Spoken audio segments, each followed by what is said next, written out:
नमस्कार, फाइटर समाचार में आपका स्वागत है। पेश आज 1 फरवरी मंगलवार सुबह 6 बजे राजस्थान की खास खबरें।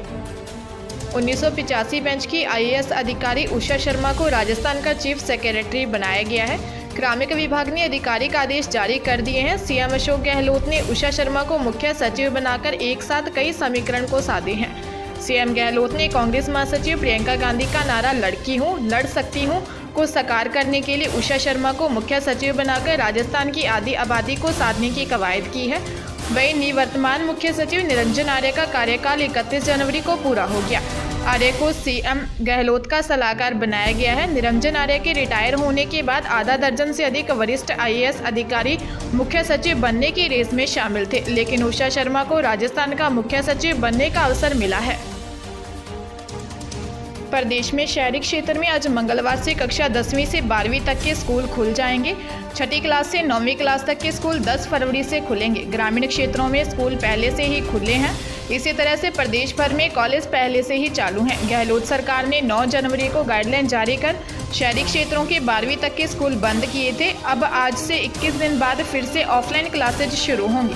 वहीं आज 1 फरवरी से हर संस्था, फर्म, दुकानदार के लिए अपने यहाँ काम करने वाले लोगों के वैक्सीन के बारे में सूचना बोर्ड पर चस्पा करना अनिवार्य होगा। इसमें वैक्सीन के सिंगल और डबल डोज लगे कर्मचारियों की संख्या की अलग अलग जानकारी देनी होगी।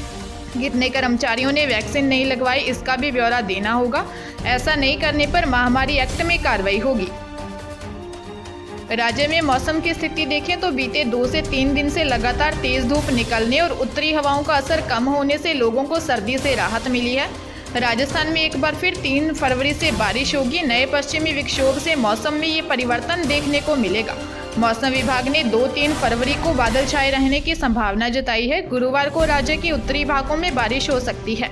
राज्य में बीते 2 से 3 दिन से लगातार तेज धूप निकलने और उत्तरी हवाओं का असर कम होने से लोगों को सर्दी से राहत मिली है। दिन में अब धूप इतनी तेज रहने लगी कि लोग ज़्यादा समय भी धूप में नहीं बिता पा रहे। अलवर, श्रीगंगानगर, सीकर और हनुमानगढ़ को छोड़कर सभी शहरों में अधिकतम तापमान 25 डिग्री सेल्सियस के पार चला गया है। श्रीगंगानगर जिले के सूरतगढ़ सिटी थाना क्षेत्र में सोमवार सुबह करीब 8 बजे सड़क हादसे में जोधपुर डिस्कॉम के रिटायर्ड एएन की मौत हो गई। रिटायर्ड एएन पास ही हाउसिंग बोर्ड कॉलोनी में रहता था तथा हर सुबह मॉर्निंग वॉक के लिए निकलता था। इस दौरान वह खिजड़ी हनुमान मंदिर में दर्शन भी कराता। सोमवार सुबह किसी अज्ञात वाहन की चपेट में आ जाने से उसकी मौत हो गई। पुलिस ने बताया कि जोधपुर डिस्कॉम के रिटायर्ड एएन 72 वर्षीय भागीरथ दिल सूरतगढ़ की पुरानी हाउसिंग बोर्ड कॉलोनी में रहते थे। सोमवार सुबह भी वे अन्य दिनों तक घर से वॉक के लिए निकले थे। वे इस दौरान हनुमान खिजड़ी मंदिर जाकर लौट रहे थे। इसी दौरान किसी अज्ञात वाहन ने उन्हें टक्कर मारी और सड़क पर गिरकर उनकी मौत हो गई। एएन भागीरथ ढील का पुत्र सुरेश ढील घड़साना में जेएन के पद पर तैनात है। प्रधानमंत्री नरेंद्र मोदी ने सोमवार को कहा कि चुनाव का लोकतंत्र में अपना स्थान है और वह प्रक्रिया जारी रहेगी, लेकिन पूरे वर्ष का खाका खींचने वाला संसद का बजट सत्र बहुत महत्वपूर्ण है। बजट सत्र के पहले दिन संवाददाताओं को संबोधित करते हुए प्रधानमंत्री ने सभी सांसदों और राजनीतिक दलों से इस सत्र को फलदायी बनाने का आह्वान किया। उन्होंने कहा कि यह बात सही है कि बार बार चुनाव के कारण सत्र भी प्रभावित होते हैं, चर्चाएं भी प्रभावित होती हैं, लेकिन मैं सभी सांसदों से प्रार्थना करूंगा, चुनाव अपनी जगह पर है, चलते रहेंगे, लेकिन बजट सत्र पूरे वर्ष भर का खाका खींचता है, इसलिए यह बहुत महत्वपूर्ण होता है। उन्होंने सांसदों का आह्वान करते हुए कहा कि हम पूरी प्रतिबद्धता के साथ इस बजट सत्र को जितना ज़्यादा फलदायी बनाएंगे।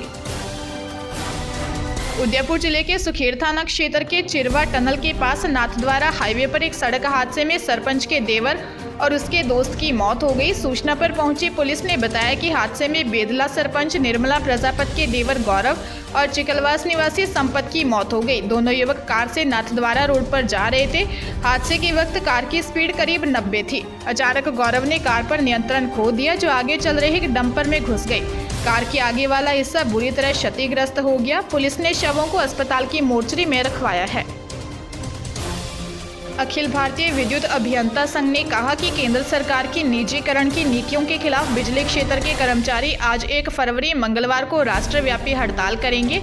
एआईपीईएफ ने एक बयान में कहा कि बिजली कर्मचारी एवं अभियंताओं की राष्ट्रीय समन्वय स्थिति समिति के आह्वान पर देश भर के बिजली कर्मचारी और अभियंता केंद्र सरकार के निजीकरण की नीतियों के खिलाफ प्रदर्शन करेंगे।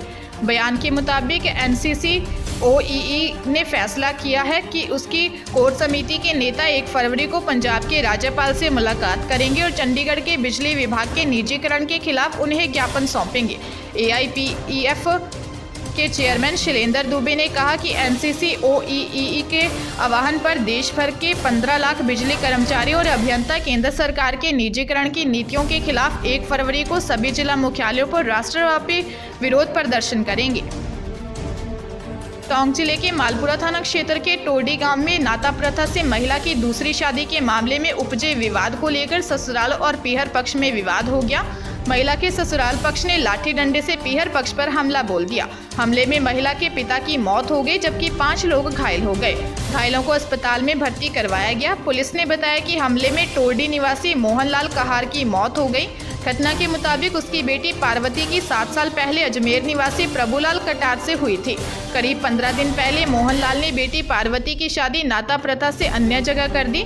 इसको लेकर ससुराल और पीहर पक्ष में विवाद चल रहा था। दोनों पक्षों में सुलह करने को लेकर बातचीत चल रही थी। ससुराल और पीहर पक्ष में देखते ही देखते कहासुनी हो गई। विवाद बढ़ा तो ससुराल पक्ष के लोगों ने लाठी डंडे से पीहर पक्ष के लोगों पर हमला बोल दिया। पुलिस मामले की जांच कर रही है। पाली जिले के सांडेराव थाना क्षेत्र में 17 फरवरी को बेटी की शादी तय थी। मंगलवार को ससुराल पक्ष के लोग गहने लेकर आने वाले थे। परिवार इसकी तैयारियों में जुटा था, लेकिन सोमवार को गैस सिलेंडर पर भट्टी लगाई लापसी बनाने की तैयारी कर रहे थे। इसी दौरान सिलेंडर लीकेज होने से घर में आग लग गई। देखते ही देखते घर में रखी बाइक, दहेज का सामान, कपड़े, बिस्तरों तक आग पहुंच गई। दिन में सो रहे बच्चों को उठा इस परिवार ने घर के पिछले दरवाजे से भागकर जान बचाई। बच्चों को घर से बाहर निकालने के दौरान भूरालाल कुमावत के हाथ व चेहरा तक झुलस गया। सूचना पर पहुंची दमकल ने आग पर काबू पाया, लेकिन तब तक बेटी के लिए लाया गया दहेज व घरेलू सामान आग की भेंट चढ़ चुका था। खुशियां मातम में बदलते देख परिवार के मुखिया भूरालाल की आंखों में आंसू थे। 17 फरवरी को बेटी की शादी है, आग में सब कुछ जल गया। ऐसे में वह बेटी के हाथ पीले कैसे करेगा। ताजा तरीन खबरों के लिए फाइटर न्यूज को सब्सक्राइब करें और बेल आइकन को प्रेस करें ताकि नई न्यूज अपडेट होते ही आपके फोन की घंटी बज जाए।